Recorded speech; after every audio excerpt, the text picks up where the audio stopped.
Hello and welcome to all. তো WBSSC group সির যে পরীক্ষা হয়ে গেল 1 মার্চ, সেই পরীক্ষার জোন ওয়াইজ বা জোন ভিত্তিক কাট অফ এখানে আলোচনা করব।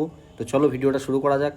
কাট অফ বলার আগে কয়েকটা জিনিস আমরা দেখে নেব। প্রথমত যে জিনিসটা আমরা দেখব সেটা হচ্ছে কোশ্চেন লেভেল। তো কোশ্চেন লেভেল মোটামুটি ইজি টু মডারেট ছিল। তোমরা জানো যে পরীক্ষাটা অলরেডি 1 সপ্তাহ হয়ে গেছে।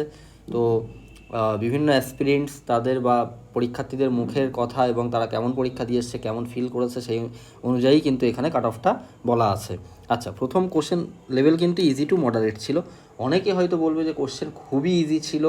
তো হ্যাঁ, 60টার মধ্যে হয়তো 45 নাম্বার অফ কোশ্চেন হয়তো খুবই ইজি ছিল সবার পারার মতো, যারা মোটামুটি পড়াশোনার লাইনে থাকে। কিন্তু বাকি যে কোশ্চেনগুলো কিন্তু খুব একটা যে খুব সহজ এমন বলা যাবে না। মিনিমাম 7টা কোশ্চেন, আমি যদিও এখানে বলছি না কোন কোন কোশ্চেন, কিন্তু একটা ট্রিকি ছিল, মানে ভুল হয়ে যাওয়ার চান্সটাই কিন্তু বেশি এবং অনেকের ভুলও হয়েছে। আচ্ছা, ভ্যাকান্সি কিন্তু 3000-এর আশেপাশে আছে। তোমরা জানো টাইপিং কল প্রায় দ্বিগুণ ডাকা হবে এরকমই শুনছি। তো 5000 থেকে 6000-এর মধ্যে একটা টাইপিং কল কিন্তু আসতে পারে এত অ্যাসপিরেন্টসের। এবং স্ট্যান্ডার্ড মার্কস অর্থাৎ খুব ভালো নাম্বার যে কোনো জোনে যে কোনো কাস্টের জন্য যদি কারো 55 নাম্বারটা থাকে, সে কিন্তু একটা ছোট্ট আশা করতেই পারো যে চান্স আছে। বাকিটা অবশ্যই এসএসসি বলবে, ভেতরে কি হচ্ছে কি হচ্ছে না সেগুলো আমরা তো কেউ জানি না। আচ্ছা, তাহলে 55 নাম্বারটা কিন্তু খুবই ভালো একটা নাম্বার। আচ্ছা, অনেক ডাব্লিউবিসিএস অ্যাসপিরেন্ট যারা ক্লার্কশিপ, মিসলেনিয়াস বা সিজিএল দেয় প্রায় 2-3 বছর ধরে, বা যারা পড়াশোনা করে রেগুলার, তারাও কিন্তু 55 নাম্বারটা তুলতে হিমশিম খেয়েছে। অনেকের ভুল হয়ে গেছে আর কি, এই 6-7টা কোশ্চেন মতো। তো যাওয়া যাক, চলো নেক্সট। আচ্ছা, এক্সপিরিয়েন্স নাম্বার পাবে, ওই যে 5 নাম্বারের যে এক্সপিরিয়েন্স মার্কস দেওয়া হবে সেইটাই কিন্তু পাবে 1195 জন গ্রুপ সিতে। আচ্ছা, তাহলে টোটাল 3000 সিটের মধ্যে যদি এক্সপিরিয়েন্স যারা মার্কস পাবে তাদেরকে আমি ছেড়েই রাখছি, তাদেরকে আমি বাদ দিয়ে রাখছি, তাহলে প্রায় 2000-এর আশেপাশে ফ্রেশ ক্যান্ডিডেট কিন্তু তোমরা ডাক পাচ্ছ। তো এই যে ডেটাটা, এটা কিন্তু সঠিক এবং বিভিন্ন সোর্স থেকে পাওয়া। তোমরা জানো ইউটিউবে এমনিও আছে, বিভিন্ন জায়গাতে চলছে এটা। আচ্ছা, এটা কিন্তু অথেন্টিক যে এই 5 নাম্বার কিন্তু 1195 জনই পাবে, এবং বাকি কিন্তু যে সিটটা আছে সেটা কিন্তু ফ্রেশদের জন্য। টোটাল 8 লক্ষ পরীক্ষার্থী ফর্ম ফিল আপ করেছিল, তার মধ্যে অ্যারাউন্ড 7 লক্ষ কিন্তু পরীক্ষায় প্রেজেন্ট ছিল, প্রায় ম্যাক্সিমামটাই প্রেজেন্ট ছিল। Comparative GK and HS physics চাইলে তোমরা এই চ্যানেলের সঙ্গে জুড়ে থাকতে পারো। আমি এখানে বিভিন্ন পরীক্ষার কাট অফের ভিডিও, কোশ্চেন অ্যানালাইসিস এবং বিভিন্ন জিকে রিলেটেড ক্লাস কিন্তু এখানে প্রোভাইড করে থাকি। তোমরা অবশ্যই যদি জুড়ে থাকতে চাও অবশ্যই কিন্তু সাবস্ক্রাইব করো এবং লাইক কমেন্ট শেয়ার কিন্তু করে যাও। এখানে একটা প্রশ্ন ফাঁসের একটা সমস্যা বিভিন্ন জায়গায় ঘুরছিল, যদিও এটাও আমি পেয়েছি, জানি না কতটা অথেন্টিক। তো বিভিন্ন সোর্স থেকে যতটুকু পাওয়ার সেটা কিন্তু এরকম একটা 11:04, তোমরা জানো 12টা থেকে পরীক্ষা শুরু হয়েছিল এবং 11:45 ছিল লাস্ট রিপোর্টিং টাইম। তো 11:04 কিন্তু এরকম একটা প্রশ্ন ফাঁসের কথা কিন্তু বলা হচ্ছে, এবং এই যে পেজটা সেটা কিন্তু সব ওই অ্যান্সার লেখা আছে। তো জানি না আমি কতটা এটা অথেন্টিক, আমিও পেয়েছিলাম, মানে পরে পরীক্ষার পরে আমি এই স্ক্রিনশট পেয়েছি যে এরকম প্রশ্ন কিন্তু ফাঁস হয়েছে।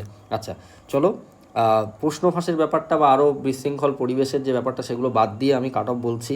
তো জোন ওয়াইজ যেহেতু কাট অফ, তো ইস্টার্ন জোন এটা কিন্তু খুব হেভিওয়েট একটা জোন। তো সেখানে কিন্তু ইউআর বা জেনারেলের কাট অফ 53 থেকে 55 থাকতে পারে। এটা আমার ওপিনিয়ন, একদম অনেকের কাছ থেকে শুনে বা পোল করেছিলাম আমি আমার ইউটিউব চ্যানেলে, সেখানেও কিন্তু সেই ভিত্তিতেই কিন্তু বলছি।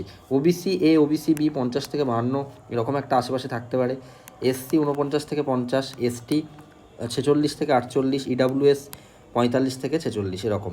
আর ফিমেল ক্যান্ডিডেটদের জন্য প্রত্যেকটা ক্যাটাগরিতে তুমি 2 নাম্বার করে লেস করে দিতে পারো। তো এরকম একটা কাট অফ কিন্তু ইস্টার্ন জোনে যেতে চলেছে। নেক্সট, সাউথ ইস্টার্ন জোন খুবই হেভিওয়েট জোন, একটা খুবই টাফ জোন। তোমরা জানো নদিয়া, উত্তর 24 পরগনা এগুলো পড়ে এই রিজনের মধ্যে। তো এখানে কিন্তু কাট অফ সবচেয়ে বেশি যাবে, সেটা কি ইউআর বা জেনারেল ক্যান্ডিডেটদের জন্য 55 থেকে 57 এরকম একটা কাট অফ যেতে পারে। এটা কিন্তু আউট অফ 60-র কথা বলছি, ঠিক আছে।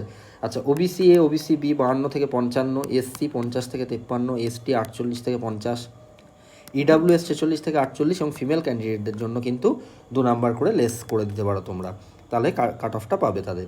আচ্ছা, নেক্সট সাউদার্ন জোনও কিন্তু একটা হেভিওয়েট জোন। তোমরা জানো সাউথ 24 পরগনা এইসব এরিয়াগুলো পড়ে।